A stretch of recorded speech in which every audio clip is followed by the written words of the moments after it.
You're listening to the CyberWire Network, powered by N2K.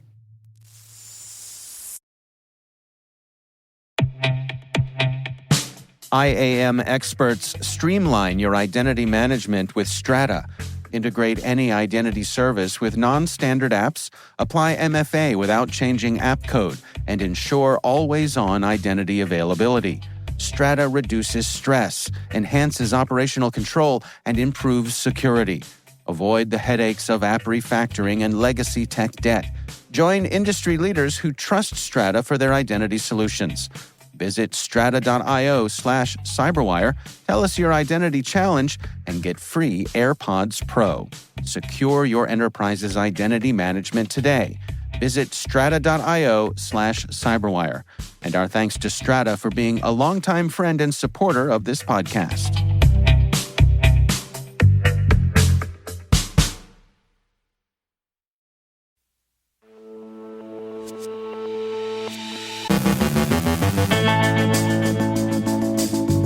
A major pig butchering marketplace has ties to the Cambodian ruling family.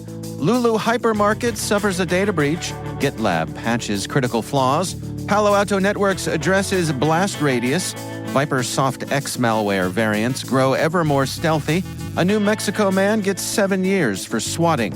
State and local government employees are increasingly lured in by phishing attacks. Hackers impersonate live chat agents from Etsy and Upwork. The GOP's official platform looks to roll back AI regulation. On today's Threat Vector, David Moulton from Palo Alto Networks Unit 42 discusses the evolving threats of AI-generated malware with experts Rem Dudas and Bar Matalan. And NATO brings the social media influencers to Washington.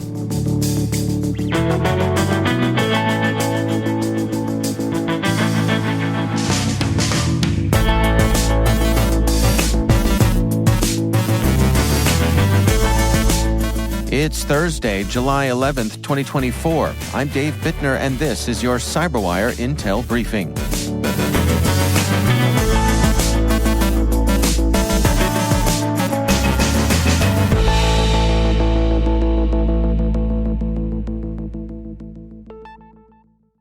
Thank you for once again joining us. It is always great to have you here with us. A feature story in Wired from Andy Greenberg and Lily Hay Newman examines pig butchering crypto scams, which have evolved into a vast criminal industry, stealing tens of billions annually. The scam ecosystem includes tools and services for targeting victims, laundering stolen funds, and even detaining human trafficking victims forced to work in scam operations. New research by Elliptic, a crypto tracing firm, reveals that a single Cambodian platform, Huion Guarantee, linked to the Cambodian ruling family, supports this industry. Huion Guarantee, launched in 2021, facilitates peer-to-peer transactions using Tether cryptocurrency via Telegram. Elliptic traced $11 billion in transactions through Huion Guarantee, with $3.4 billion in 2023 alone, primarily supporting pig butchering scams. The platform offers a range of illicit services, including human trafficking tools, scam target data, fake investment websites, deepfake services, and money laundering. Elliptic's co-founder, Tom Robinson, describes Huion Guarantee as the largest public platform for illicit crypto transactions. The scam operations are often run from compounds in Southeast Asia, where forced laborers live and work under harsh conditions. The report suggests that platforms like Huion Guarantee allow scammers to outsource various aspects of their operations, contributing to the increasing scale of these scams. Sean Gallagher from Sophos notes that pig butchering operations often use identical tools and infrastructure across different scams. Robinson proposes international sanctions against Huion's leadership to disrupt this criminal industry. He emphasizes the need to target such marketplaces to combat the growing threat of crypto scams. Lulu Hypermarket, based in Abu Dhabi, has reportedly suffered a significant data breach, exposing personal details of at least 196,000 customers. The hacker group Intel Broker claimed responsibility, initially leaking some customer details on breach forums. They announced plans to release the full database later, which includes millions of users and orders. Leaked details include email addresses and phone numbers, posing risks of phishing and identity theft. Lulu Hypermarket has not confirmed the breach or specified the types of data affected. Intel Broker has a history of targeting major organizations and remains active on breach forums, now under Shiny Hunter's administration. Lulu customers are advised to stay vigilant. GitLab has issued critical security updates to fix multiple vulnerabilities, including a severe flaw with a CVSS score of 9.6, allowing attackers to run pipeline jobs as arbitrary users. The company urges immediate upgrades for both community and enterprise editions users. The critical flaw affects GitLab versions 15.8 to 17.1.1 and was reported through GitLab's HackerOne program. Palo Alto Networks released patches for multiple vulnerabilities, including a critical bug in its Expedition migration tool, allowing attackers to take over administrative accounts. This was fixed in Expedition version 1.2.92. Additionally, a high-severity file upload issue in Panorama could lead to a denial of service condition requiring manual intervention.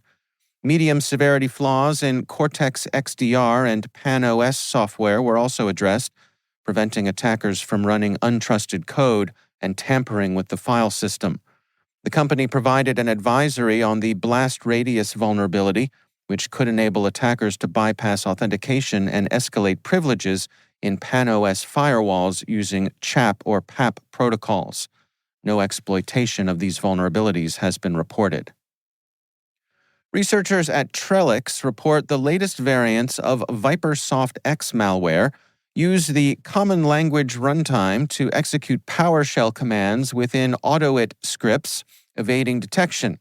CLR, part of Microsoft's .NET framework, allows code execution in a trusted environment. ViperSoft X leverages this to load code within AutoIt, commonly trusted by security solutions. The malware also incorporates modified offensive scripts for increased sophistication. ViperSoft X steals system details, cryptocurrency wallet data, and clipboard contents. Trellix emphasizes the need for comprehensive defensive strategies to detect, prevent, and respond to such sophisticated threats. James Thomas Andrew McCarty, age 21, from Cayenta, New Mexico, was sentenced to 7 years in federal prison for making hoax threats, including a call to Westfield High School in 2021 that led to a 2-hour lockdown. McCarty pleaded guilty to making false calls and aggravated identity theft using real students' identities. His hoax calls targeted schools and governmental entities across multiple states, none of which were credible threats. McCarty also admitted to hacking a Ring doorbell in Florida, causing a police response, which he live-streamed for his own amusement. The FBI and various local authorities assisted in the investigation. Phishing attacks on state and local government employees have surged by 360% from May 2023 to 2024, driven by the rise in business email compromise attacks, which increased by 70%, according to Abnormal Security's annual report. BEC attacks involve impersonating contractors or accounting employees to reroute payments to attackers. These attacks use social engineering tactics, avoiding clear indicators of compromise and often evading conventional security measures. State and local government agencies are particularly vulnerable due to their frequent interactions with local contractors and mandated transparency, which provides attackers with detailed information to craft convincing emails. Account takeover attacks also rose by 43%, highlighting phishing as a reliable method for breaching networks. Limited cybersecurity resources in government entities increases the likelihood of undetected compromised accounts, posing significant risks. Hackers are posing as live chat agents for companies like Etsy and Upwork. tricking victims into providing credit card and banking information. This new phishing scam, detailed by cybersecurity firm Perception Point, exploits users' trust in live chat support. Unlike typical scams, this involves real humans giving real-time responses, making it harder to detect. Hackers create fake web pages mimicking platforms' payment pages. When victims attempt to verify payments, they're redirected to a spoofed Stripe page where they enter their credit card details, which are then stolen. The scam escalates with a live chat support feature on the fake Stripe page, further extracting sensitive information. The phishing kit is described as sophisticated and versatile, with reusable templates across multiple platforms. Users are advised to verify support communications, avoid unsolicited links or QR codes, check website URLs for legitimacy, and use multi-factor authentication. The Republican Party's new official platform, proposed by Donald Trump, emphasizes a laissez-faire approach to tech regulation. It advocates for boosting cryptocurrency and AI, opposing President Biden's crypto crackdown, and repealing his executive order on AI. The platform promises to support cryptocurrency mining, self-custody of digital assets, and transactions free from government control. Critics argue this could harm consumers and promote fraud. The platform also highlights commercial space exploration, aiming to bolster that industry. Notably, it does not address Section 230 or antitrust enforcement. Consumer advocates and some tech industry voices express concerns about these policies, emphasizing the need for regulations to protect consumers and ensure responsible tech development.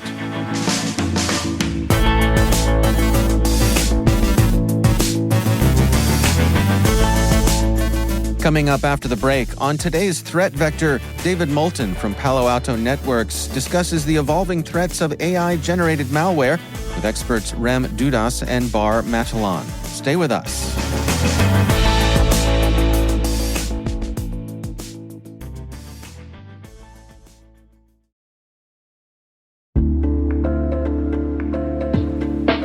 Are lengthy security reviews pulling attention away from your security program? With the largest network of trust centers, Vanta can help you streamline security reviews to win customer trust, save time, and close deals fast. Proactively demonstrate security by showcasing key resources like your SOC 2 or ISO 27001 and provide real-time evidence for passing controls. And when a security questionnaire is required, Vanta takes the first pass for you. Visit vanta.com/cyber to take a self-serve tour. That's vanta.com/cyber.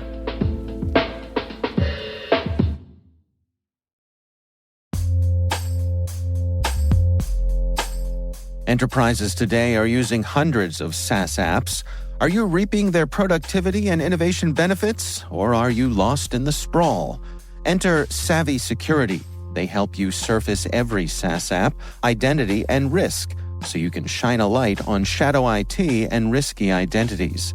Savvy monitors your entire SaaS attack surface to help you efficiently eliminate toxic risk combinations and prevent attacks. So go on, get savvy about SaaS and harness the productivity benefits. Fuel innovation while closing security gaps. Visit savvy.security to learn more.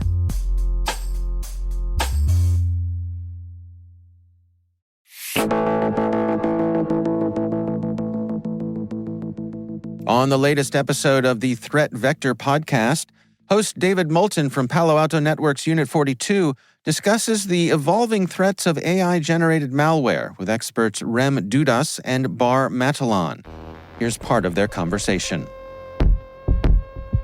Welcome to Threat Vector, the Palo Alto Networks podcast where we discuss pressing cybersecurity threats, cyber resilience, and uncover insights into the latest industry trends. I'm your host, David Moulton, Director of Thought Leadership for Unit 42.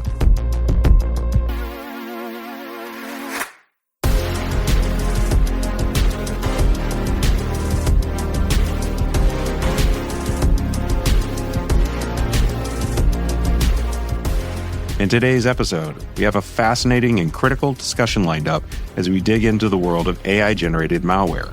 Joining me are two exceptional guests from the Palo Alto Networks Cortex Research Group, Rem Dudash, Senior Threat Intelligence Analyst, and Bar Madelon, Threat Intelligence Team Lead. The rapid advancements in AI have brought about numerous benefits, but they've also introduced new and unprecedented challenges in the realm of cybersecurity. Over the past year and a half, we've seen generative AI models like ChatGPT rise to prominence, offering powerful tools that anyone with an internet connection can access. While these tools have the potential for positive application, they also pose significant security risk when used maliciously. Rem and Bar have been at the forefront of researching these risks, conducting groundbreaking experiments to understand just how capable these AI models are in generating sophisticated malware. Today, we'll be discussing their findings, the implications of AI-generated malware for the cybersecurity landscape, and what organizations can do to protect themselves from these emerging threats. We'll explore questions such as, can generative AI truly build malware? How difficult is it for a threat actor to leverage these tools? And what does this mean for the future of cybersecurity defense? Here's our conversation. So I think I'll start with you, Bar. Talk to me a little bit about yourself, your team, and what you've been up to. Yeah, so we're from the Threat Intelligence team in Cortex Research Group here at Palo Alto. And we are kind of the team that mainly focused on external sources. You know, there are other teams that do telemetry, but we're focused on open source intelligence. And we track the threat landscape to find new campaigns, new malware. And our mission is to make sure that our customers are protected from these emerging threats. And let me ask, you said open source in there. What is it about open source that either drew you in or is an organizational choice? It can be like open repositories where malware samples are uploaded to. But it can also be like reports published by other security companies. So we monitor this, we take the samples and the indicators that they mention and run them in our labs against Cortex XDR to see its coverage. Gotcha. Most of the time, Most of the time, Cortex does a great job. Sometimes there are some gaps. So our mission in the team is to hand it over to the other research teams and make sure we add this coverage as quickly as possible. Bottom line, can generative AI build malware? The simple answer is yes. And there is a bit of a longer version for that answer. It's a lot more complex than it seems at first, but it is possible. With a little bit of knowledge, with a little bit of prompting, how did you judge where generative AI and building malware was dangerous, or it starts to go into the realm of this is a tool that a professional could use to go faster or build more creative malware? It took a while. It was a trial and error process, pretty much. We had a lot of attempts at first, and we didn't manage to generate much in the beginning. But after getting the hang of it, researching it a bit, and learning what makes it tick, we started getting more frightening results. So is it possible to instruct AI to mimic another malware? That was the next stage of our research. Yes, it is. Our next stage was to test the abilities of generative AI in terms of impersonating threat actors and specific malware types.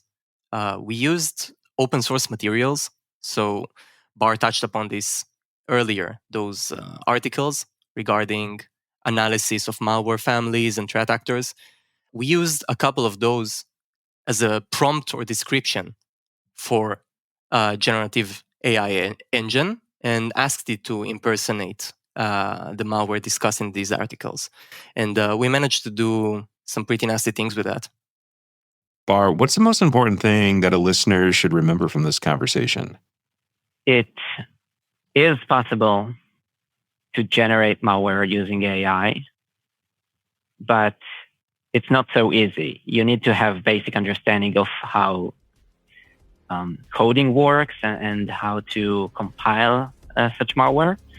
and you have to bypass these guardrails that the AI models have today.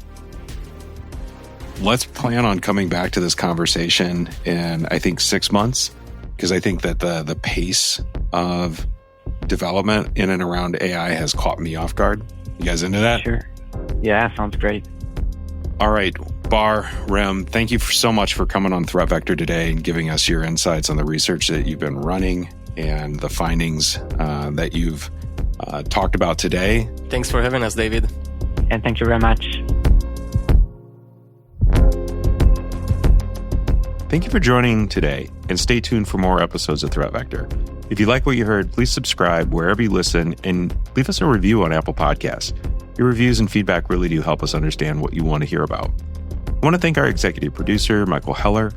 I edit Threat Vector, and Elliot Peltzman mixes our audio. We'll be back in 2 weeks. Until then, stay secure, stay vigilant. Goodbye for now.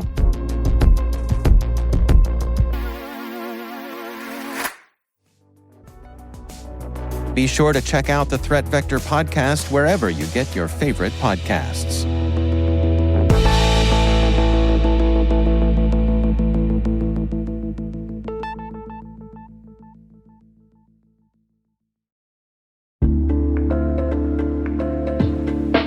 Attention all security professionals.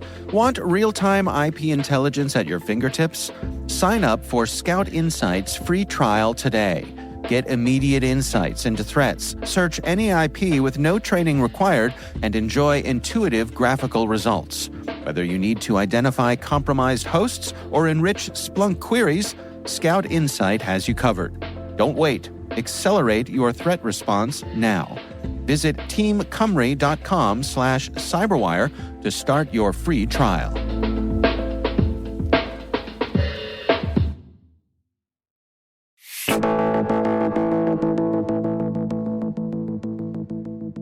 And finally, NATO has decided to bring social media influencers to their Washington summit to improve their image among young people. That's right. 16 content creators from various countries, along with 27 invited by the U.S. Defense and State Departments, are mingling with world leaders.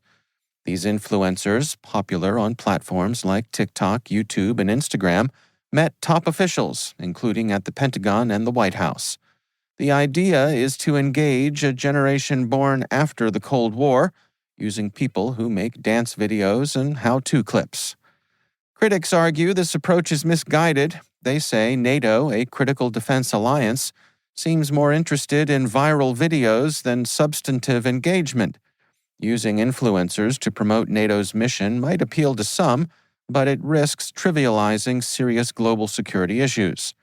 Some say it feels like a desperate attempt to stay relevant, glossing over deeper challenges facing the alliance and its public perception. On the other hand, by leveraging influencers, NATO aims to combat misinformation and disinformation campaigns, particularly those propagated by hostile state actors. Influencers can play a role in disseminating accurate information and countering false narratives. It's a bit of a head-scratcher, but if it fulfills NATO's strategic PR goals, it may also be the shape of things to come.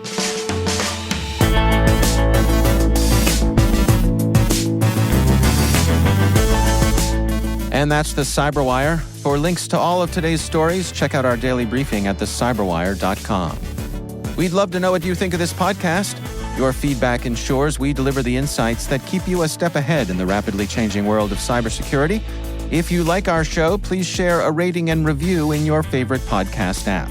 Please also fill out the survey in the show notes or send an email to cyberwire@n2k.com. We're privileged that N2K CyberWire is part of the daily routine of the most influential leaders and operators in the public and private sector, from the Fortune 500 to many of the world's preeminent intelligence and law enforcement agencies. N2K makes it easy for companies to optimize your biggest investment, your people.